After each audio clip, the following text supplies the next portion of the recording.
Maxoutil.com, un max d'outils à prix mini, présente. Sud Radio, le journal des sports. Avec Louis de Kergorlé au sommaire de votre journal. Louis, une actualité très paralympique, mais pas que.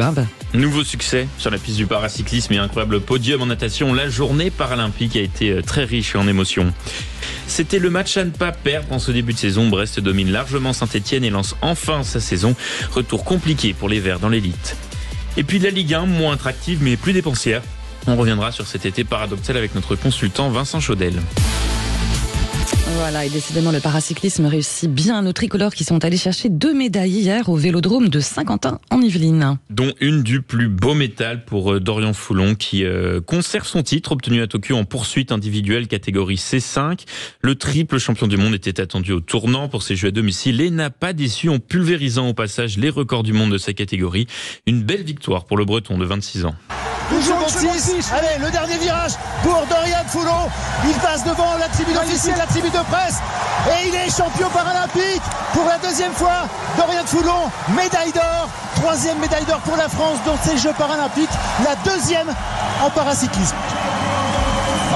À noter aussi une belle médaille de bronze pour Alexandre Léoté, médaillé d'or hier, qui s'est adjugé le bronze sur le kilomètre C1-3. Et puis le bronze pour Gatien Le Rousseau en poursuite C4. Alors après le cyclisme hier, les Bleus de la natation nous ont aussi offert de belles émotions, Louis. Et quoi de mieux qu'un podium olympique, si ce n'est un double podium olympique. C'est la performance qu'ont réalisé hier les frères Portal en 400 mètres nage libre. Alex, déjà double médaillé durant ces Jeux, et son petit frère Kylian, 17 ans, sont allés chercher respectivement une médaille d'argent et de bronze en catégorie S13. Alors forcément, l'émotion était palpable en sortie de bassin. Ouais, là, je sais pas trop quoi penser, je suis tellement déçu, en même temps tellement heureux. Je sais pas, là, c'est trop bizarre, j'ai jamais vu des émotions comme ça. J'avais envie de pleurer, j'ai vu Kylian. En fait, j'ai vu la lumière de l'Ukrainien où c'était pas allumé, je me suis dit putain, ça va être Kylian. Et c'était Kylian, et d'un coup, j'étais trop heureux, mais là. On a fait combien? J'avoue, c'est trop bien. Ah, je l'ai vu. Je me suis dit non, c'est pour cette fois. Et j'ai accéléré tout ce que je pouvais, là, je suis trop content.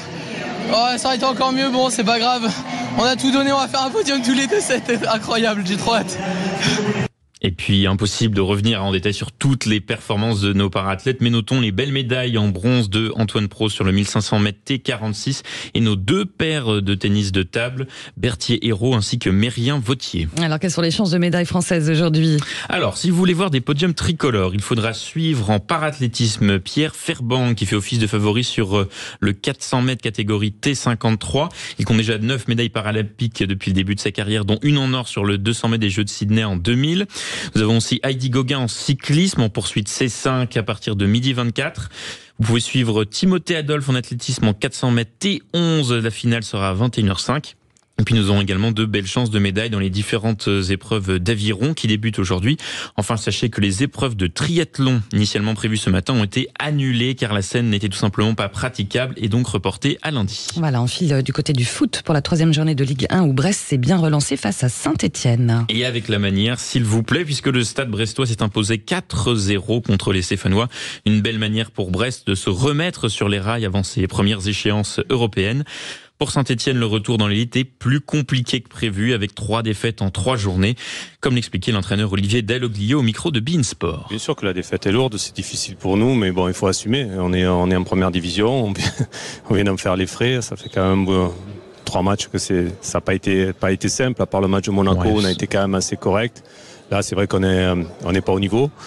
On prend beaucoup de buts sur coup de pied arrêté, je crois que c'est le 6e, donc sur 7 buts encaissés, donc voilà, il y a un manque de malice, il y a un manque certainement d'expérience, peut-être un peu de force aussi. Voilà.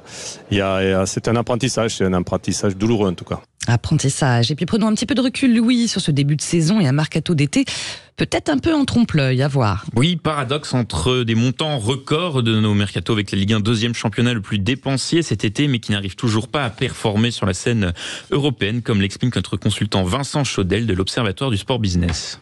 Depuis vendredi 23h, le mercato de la Ligue 1 s'est refermé comme chez nos voisins. Chute des droits télé oblige, on pouvait s'attendre à un marché des transferts plus calme qu'à l'habitude. Et pourtant, la balance pour les clubs tricolores est nettement déficitaire. Moins 129 millions d'euros, dont moins 109 millions d'euros rien que pour l'Olympique Lyonnais. Les optimistes diront que c'est mieux que les moins 164 millions de l'été dernier. Mais la réalité est que notre championnat reste 10 fois plus dépensier que la Liga pour une compétitivité européenne inférieure. Inutile de comparer le nombre de trophées continentaux entre les clubs de chaque côté des Pyrénées, 44 contre 2. C'est aussi 20 clubs ibériques employant 497 joueurs, dont 205 non sélectionnables, contre 497 dont 302 étrangers pour les 18 clubs de notre première division.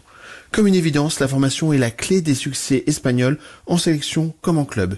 Puisque l'argent devrait nous manquer prochainement, refaisons le pari de la formation, non pas pour vendre à nos voisins plus fortunés, mais pour ramener plus de coupes à la maison. Et peut-être que ce mercato aura eu du bon pour nos clubs cette saison. En tout cas, début de réponse à partir des premiers matchs européens le 17 septembre. Merci beaucoup Louis. Et puis ce fut un plaisir de travailler ensemble cet été. Plaisir partagé. À très bientôt.